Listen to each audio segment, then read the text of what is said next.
Assalamualaikum warahmatullahi wabarakatuh.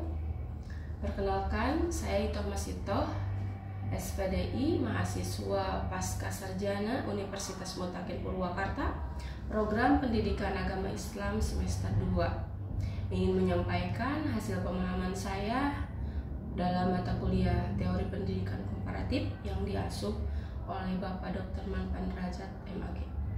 Video ini saya buat sebagai bentuk tugas ujian akhir semester, sekaligus sebagai bentuk refleksi saya terhadap berbagai sistem pendidikan di dunia dan bagaimana relevansinya terhadap konteks pendidikan di Indonesia saat ini. Dalam pemaparan ini saya akan menjawab kurang lebih 13 pertanyaan yang telah diberikan oleh Bapak yang mencakup berbagai aspek pendidikan di negara-negara seperti Finlandia, Jepang, Jerman, juga Amerika Serikat. Saya akan mencoba mengaitkannya dengan pengalaman saya sebagai pendidik serta realitas pendidikan yang saya lihat dan saya alami sendiri. Semoga pemaparan ini bisa memberikan gambaran yang jelas serta menjadi bagian dari kontribusi kecil saya untuk kemajuan pendidikan di Indonesia. Baik, pertanyaan pertama yaitu apa pentingnya mempelajari pendidikan komparatif di era global sekarang ini? Menurut saya, pentingnya mempelajari pendidikan komparatif di era global saat ini adalah agar kita bisa melihat pendidikan itu dari sudut pandang yang lebih luas, tidak hanya terpaku pada sistem di negara kita sendiri. Jadi dengan mempelajari sistem dari negara lain, kita bisa mengambil hal-hal positif untuk diadaptasi atau kita adopsi ya, dan dijadikan inspirasi dalam membenahi sistem pendidikan nasional. Karena dunia pendidikan itu setiap periode gitu, pendidikan itu terus berubah dan berkembang. Dan saya selaku sebagai pendidik, sebagai guru, saya merasa kita harus terus belajar dari praktek terbaik gitu di dunia agar pendidikan kita itu tidak ketinggalan zaman seperti itu. Jadi pendidikan komparatif itu membuka wawasan gitu, bahwa tidak ada satu sistem yang sempurna gitu, tapi kita bisa memilih gitu yang terbaik dan yang sesuai dengan karakter bangsa kita itu yang seperti apa. Makanya kita perlu mempelajari pendidikan komparatif seperti itu. Baik, yang kedua, bagaimana sejarah lahirnya pendidikan komparatif bisa memberi kita perspektif baru gitu, dalam menilai sistem pendidikan nasional.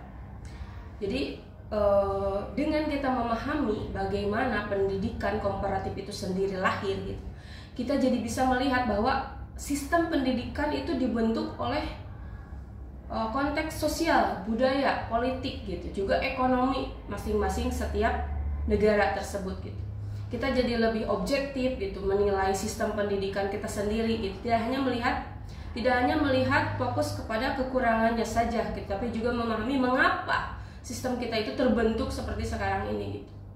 Sebagai guru gitu, itu membantu saya untuk tidak gampang mengkritik gitu, tapi lebih pada mencari solusi yang realistis dan cocok untuk Indonesia itu apa. Pertanyaan ketiga, apa kelebihan dan kekurangan sistem pendidikan di Indonesia dibanding negara-negara maju seperti Amerika, Jerman, Jepang misalnya. Baik, untuk yang saya pelajari selama mata kuliah pendidikan komparatif gitu, dengan membanding-bandingkan negara maju, saya melihat pendidikan Indonesia itu memang ada kelebihan, mempunyai kelebihan itu dari segi nilai agama dan moral gitu, religiusnya yang masih kuat dibanding dengan negara-negara lain. Tapi di sisi lain mungkin tantangannya kita ada di pemerataan kualitas pendidikan saja gitu, infrastrukturnya, juga metode pembelajaran yang kadang masih terlalu teoritis. Negara seperti Jepang itu memang sudah unggul gitu dalam kedisiplinan, kemudian etos kerjanya, juga seperti Jerman gitu kuat dalam pendidikan vokasinya gitu, dan Amerika itu memberikan ruang besar untuk kreativitas para siswanya gitu. Kita bisa mencontoh yang sesuai saja gitu. Kita akan memperkuat kelebihan sambil memperkuat kelebihan kita sendiri seperti itu. Kemudian pertanyaan yang keempat, mengapa negara seperti Jerman dan Korea Selatan itu sangat berhasil dalam mengembangkan pendidikan di vokasi.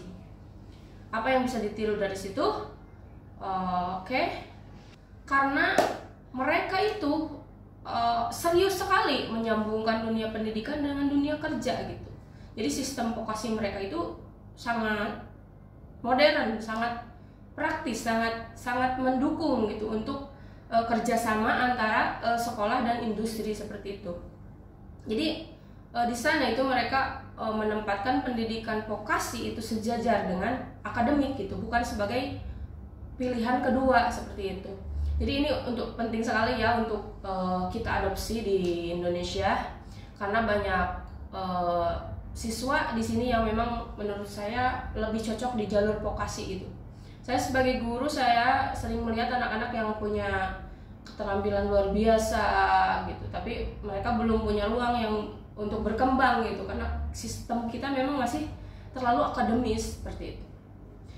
Kemudian untuk pertanyaan kelima itu, bagaimana penerapan pendidikan yang inklusif di negara seperti Finlandia bisa menjadi inspirasi bagi Indonesia. Finlandia itu sangat serius ya dalam menjamin semua anak mendapatkan pendidikan yang setara gitu, termasuk anak berkebutuhan khusus. Di sana itu mereka punya guru khusus gitu, sistem dukungan yang kuat dan budaya inklusi yang tertanam memang sejak dini seperti itu. Nah, tapi di Indonesia sendiri kita sudah mulai menuju ke sana gitu, tapi perlu dukungan lebih nyata dari segi pelatihan gurunya, sarana prasarananya, dan kesadaran masyarakatnya sendiri gitu.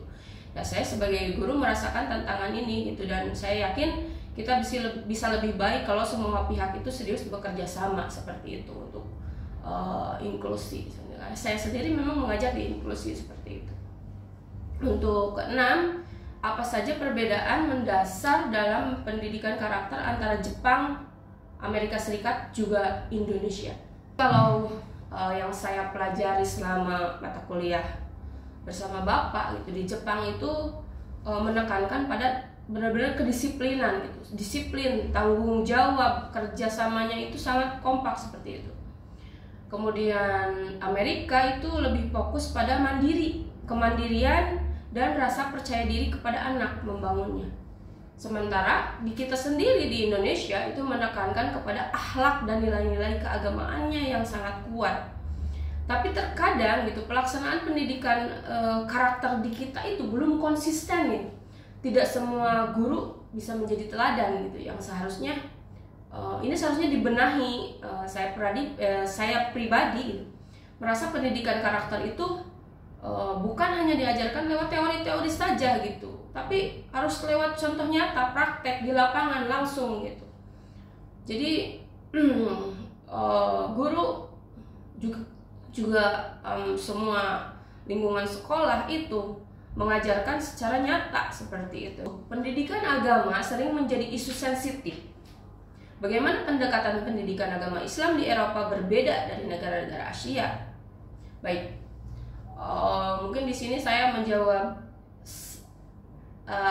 tidak banyak ini ya yang saya ketahui. Jadi yang saya sedikit pahami itu di Eropa memang pendidikan agama itu cenderung netral ya, dan lebih ke arah pemahaman etika yang universal gitu, bukan ajaran spesifik satu agama saja gitu. Sedangkan di Asia itu termasuk Indonesia gitu, kita di sini, jadi pendidikan agama kita itu punya porsi yang besar sekali gitu, dan menjadi bagian yang penting dalam membentuk karakter gitu.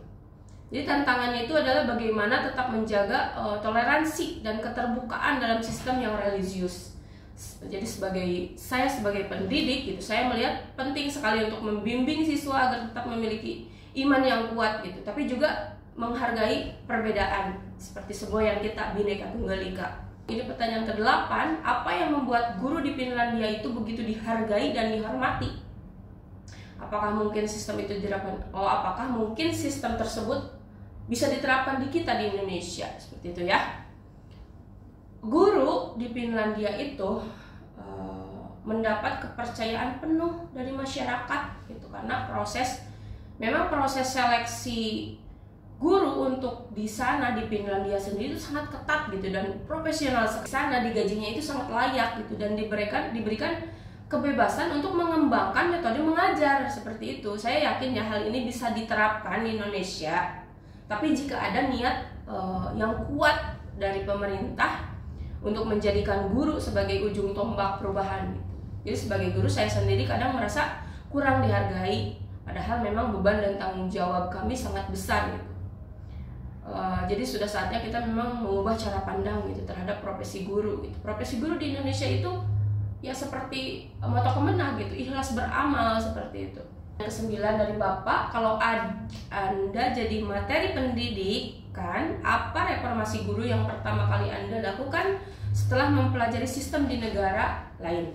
Oke, jadi saya jika menjadi menteri pendidikan ya, mungkin saya akan fokus meningkatkan kualitas guru terlebih dahulu, mulai dari proses seleksinya calon guru, kemudian peningkatan mutu pelatihannya hingga kesejahteraan guru. Jadi guru yang profesional itu harus dilatih terlebih dahulu, harus didampingi terlebih dahulu dan diapresiasi. Karena kita tidak bisa berharap pendidikan Indonesia itu maju ya kalau kualitasnya masih diabaikan seperti itu. Jadi saya percaya guru yang bahagia, guru yang kompeten akan menciptakan murid-murid yang sangat hebat seperti itu. Apa yang paling mencolok dari struktur kurikulum negara lain dibandingkan kurikulum di Indonesia saat ini? Oke. Jadi di negara maju ya, di negara maju itu kurikulumnya lebih fleksibel, jadi berpusat kepada murid gitu seperti itu. Sementara di Indonesia itu saya lihat masih banyak tekanan pada nilai akademik gitu, dan ujian saya sendiri adalah hasil dari pendidikan Indonesia yang keberhasilan itu dinilai dari ujian seperti itu. Dari mulai SD, SMP, SMA itu ujian dipakai untuk nilai gitu. Padahal dalam kenyataannya yang saya lihat gitu saat saya menjadi murid di tahun 2009 SMA, ujian itu dipakai sebagai tolak ukur nilai. Padahal ujiannya sendiri dikasih bocoran gitu oleh gurunya sendiri. Jadi menurut saya negara lain itu lebih memberi ruang untuk eksplor minat dan pengembangan soft skill ketimbang dengan nilai yang didapat dari ujian-ujian. Sebagai guru saya sering merasa kurikulum ini kita terlalu padat gitu, terlalu padat nih, sehingga dan terlalu terburu-buru berganti, sehingga waktu untuk mendampingi siswa secara mendalam itu jadi terbatas gitu. Jadi mungkin itu bisa kita evaluasi lagi. Poin ke-11 pertanyaannya, apakah ujian nasional seperti Gaokao di Tiongkok atau SHAT di Amerika membuat siswa lebih sukses atau justru menekan mental mereka? Oke, jadi begini, menurut saya sendiri ya, ujian seperti Gaokao atau SAT itu bisa membantu mengukur kemampuan secara akademik, tapi juga bisa menjadi tekanan yang berat yang mengganggu mental siswa gitu. Jadi sukses itu tidak bisa diukur dari ujian saja, tidak bisa diukur dari ujian seperti yang saya jelaskan tadi, karena saya sendiri adalah jebolan dari siswa gitu yang terus dipupuk dengan ujian-ujian di saat sekolah gitu. Saya sebagai guru gitu melihat anak yang sebenarnya punya potensi luar biasa gitu, tapi malah stres gitu, kehilangan semangat karena tekanan pada ujian gitu. Jadi pendidikan itu seharusnya membentuk manusia seutuhnya gitu, bukan hanya sekedar mengejar angka saja. Maka sistem pendidikan di negara-negara Skandinavia sering disebut sebagai yang terbaik di dunia. Di Skandinavia. Oke, baik. Jadi di sana menurut yang saya cari pemahamannya itu, jadi di sana itu mengutamakan kesejahteraan siswa. Di sana mengutamakan kesejahteraan, bukan cuma capaian secara akademik gitu.